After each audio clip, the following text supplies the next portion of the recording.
कि अगर हम ये कहते हैं पश्चिम बंगाल में गलत हो रहा है और इसलिए हमने सरकार जनता ने बदल दी। प्रधानमंत्री मंच से पंजाब जीत के वो पश्चिम बंगाल की जीत के बाद कहते हैं हम बदला नहीं बदलाव लाएंगे। लेकिन वही हिंसा जो टीएमसी चुनाव जीतती है 2021 में, उसके बाद बीजेपी के कार्यकर्ताओं के साथ होती है और अब वही चीज पर जो है टीएमसी के नेताओं और कार्यकर्ताओं के साथ होती है। तो बदलाव नहीं, ये बदला है। और ये व्यवस्था परिवर्तन नहीं है, ये एक ऐसी राजनीतिक की परंपरा पड़ने जा रही है या पड़ गई है जो कि लोकतंत्र के लिए बहुत घातक है। दूसरी बात आपने कहा कि क्षेत्रीय दल कैसे अपने आप को रख पाएंगे। सवाल यह है क्षेत्रीय दल किस बिना पर चल रहे हैं। क्या वो भारतीय जनता पार्टी के ध्रुवीकरण के गेम में फंसते हैं? क्या वो मुद्दों को, जो आम आदमी से जुड़ा मुद्दा है, जो देश हित से जुड़ा मुद्दा है, उस पर चलते हैं? क्योंकि बातें इससे पहले तहसीन ने बहुत सी गलत भी कही, लेकिन बहुत सी मुद्दे की बात की कि आप जिन मुद्दों को उठाना चाहिए आप उस लीक पर जा रहे हो। सवाल यह है कि जब कोई आइडियोलॉजी नहीं होगी आपकी क्लियर, आप तुष्टीकरण करोगे तो तुष्टीकरण के विरोध में ध्रुवीकरण भी हो जाता है। पॉलिटिकल जो तरीका है वो कैसा है आपका, इस पर डिपेंड करता है। कहीं कहीं आप मजबूत है, जैसे उत्तर प्रदेश की बात आ रही है, समाजवादी पार्टी की बात आ रही है, तो यहां पर भी जो आइडियोलॉजी है वो है तो समाजवाद बात की, लेकिन उनके कुछ और ऐसी चीजें हैं जो उस दल को अभी मजबूत किए हुए हैं, इसलिए उसे तोड़ना थोड़ा कठिन पड़ रहा है। लेकिन जिस तरह भारतीय जनता पार्टी ने क्या किया है, गलत किया सही किया, उसने एक मुद्दा, उसने एक नब्ज लोगों की पकड़ी है और उसे पकड़ के चल रही है। बाकी सब चीजें उसने किनारे कर दी हैं, चाहे वो अजीब डाका मामला हो, चाहे पश्चिम बंगाल में दूसरे दल के तमाम नेताओं का मामला हो। उसके लिए ये सब आप कहते रहिए washing machine washing machine washing machine. उसने अपना बड़ा उद्देश्य अपने मतदाता वर्ग को समझा दिया कि हम इसके लिए जा रहे हैं और अब उसका भी एक उद्देश्य है। देखिए, मैंने अभी पहले भी आपसे जब बातचीत हुई थी, भाजपा के सामने कुछ बहुत बड़ी चुनौतियां हैं इस समय देश में। जनता को चाहिए महंगाई पर क्या हो रहा है, उसका डिसीजन क्या है। अगर आप ये जवाब देते हैं कि अंतरराष्ट्रीय वैश्विक परिस्थितियां ऐसी हैं कि इस महंगाई को रोका नहीं जा सकता, तब उसमें जनता आपके साथ नहीं होगी आने वाले चुनाव में। उसको चाहिए होता है हल, उसके ऐसा नेता जो बताए कि आपकी रणनीति ऐसी परिस्थितियों में क्या रही। विपक्षी आपको इस पर घेरेंगे कि आप क्यों नहीं कर पाए और जनता जवाब मांगेगी उसका। सीधा सीधा पहले ऐसे मुद्दे थे, राम मंदिर का मुद्दा था, मैंने आपको बताया। उसके बाद 370 का मुद्दा था, आपको बताया। और बहुत से ऐसे भावनात्मक मुद्दे थे जहां पर आकर के बीजेपी दूसरी चीजों से दूसरे मुद्दों को गौण कर देती है और अपने मुद्दों पे वोटर को ले आती है।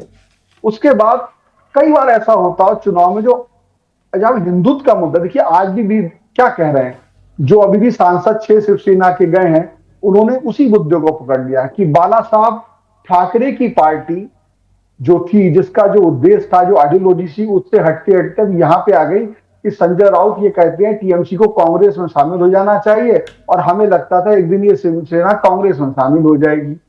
और इसलिए क्योंकि मुद्दा और बात बनाते, आपको अपने बातों पे टिकना होगा। अगर आप मुद्दा बनाते हो शिक्षा, मुद्दा बनाते हो स्वास्थ्य, मुद्दा बनाते हो बात, तो उसे ऐसी परिस्थितियों में जहां पर ऐसे नेता आते हैं जो बहुत ज्यादा उत्तेजक हैं, जो ध्रुवीकरण में आपका, मैं बीजेपी की बात नहीं कर रहा हूं, अगर आपको लगता है कि ये नेता हमें मुस्लिम वोटों का जो है ध्रुवीकरण करके हमें दे देता है, वो हमारे पास एक बैग हो जाता है, बाकी हम और तरीके से जातीय आंकड़ा बिठाएंगे, मतलब जातीय ध्रुवीकरण करेंगे, उसके जो हिंदुत्व का ध्रुवीकरण उसमें जातीय ध्रुवीकरण का तोड़ देखेंगे।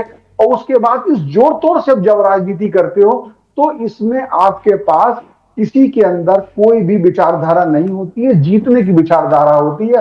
और इस जीतने की विचारधारा में जो केंद्र में समय शक्तिशाली दल है उसके पास ज्यादा रास्ते होते हैं, ऐसी उसके पास ऐसी एजेंसियां भी होती हैं, और आप भी कहा तो वो उसके पास चोट करने का साधन बहुत होता है। तो मुझे ऐसा लगता है ऐसी परिस्थितियों में ऐसा नहीं कि विपक्ष देश के साथ खत्म हो जाएगा, लोकतंत्र में इसका रास्ता निकलेगा, यहीं से निकलेगा, इन्हीं नेताओं से निकलेगा। लेकिन जब निकलेगा जब आप कोई एक ऐसा रोड मैप दोगे जनता को जिससे आपके साथ जो नेता हैं उन्हें भी लगे कि इस रोड मैप पे हम बेहतर अच्छी राजनीति कर सकते हैं, और जनता को आज भी वही चाहिए। अब जनता में आप देखिए कई जगह नोटा को वोट देते हैं, ऐसी परिस्थिति सब तरफ वही नेता है, जनता देगी तो वोट किसे दे। तो सवाल यह है कि उस रास्ते को तैयार करना विपक्ष, बहुत से नेताओं की, विपक्ष की फिलहाल जिम्मेदारी है, उसको अपनाना चाहिए, वो टूट बो रहे हैं, और हम सबकी जिम्मेदारी भी है कि अगर ऐसा कोई प्रयास वो करें तो निष्पक्ष रूप से उस प्रयास को बतौर पत्रकार हम भी उसको सामने लाएं। हम बिल्कुल सही है, और जो गलत हो रहा है, जो गलत है, वहां पे सत्ता से स्पष्ट सवाल पूछें। सवाल ये पूछें कि ठीक है, अब नीति, आप नीपा पोती से काम नहीं चलेगा, आपको जिम्मेदारी लेनी, तो ये सवाल भी जारी रहने चाहिए। और निश्चित तौर पर मैं विपक्ष को भी वो नहीं कहूंगा कि भाई आपका भी काम अभी भाजपा की जैसी रणनीति पे चलता है, आप भी जातीय ध्रुवीकरण और धार्मिक ध्रुवीकरण का दूसरा हिस्सा बटोरना चाहते हो, उसमें थोड़ी बहुत और दूसरी चीज का छौंका ला के जीत हासिल करना चाहते हो, और बाद में जाके उद्देश्यहीन राजनीति को तोड़ना आसान होता है। तो मुझे ऐसा लगता है कि अभी थोड़े से बदलाव की जरूरत। अगर विपक्ष ये कहता है कि भाजपा गलत है, तो उसे उन रास्तों का तोड़ निकालना पड़ेगा। जब जब मुस्लिम तुष्टीकरण जो भी दल करेंगे, उनको स्वतः ही हिंदू ध्रुवीकरण का सामना करना पड़ेगा। बात दलों को विकास उस पर लाने की, लेकिन मीडिया को भी उन चीजों को सही से उनका विश्लेषण करना पड़ेगा, इस दल की बात में क्या है, और बड़ी हेडलाइन बना के धार्मिक ध्रुवीकरण की या जाति ध्रुवीकरण की गई, उससे हमें बचना होगा। Subscribe to One India and never miss an update. Download the One India app now.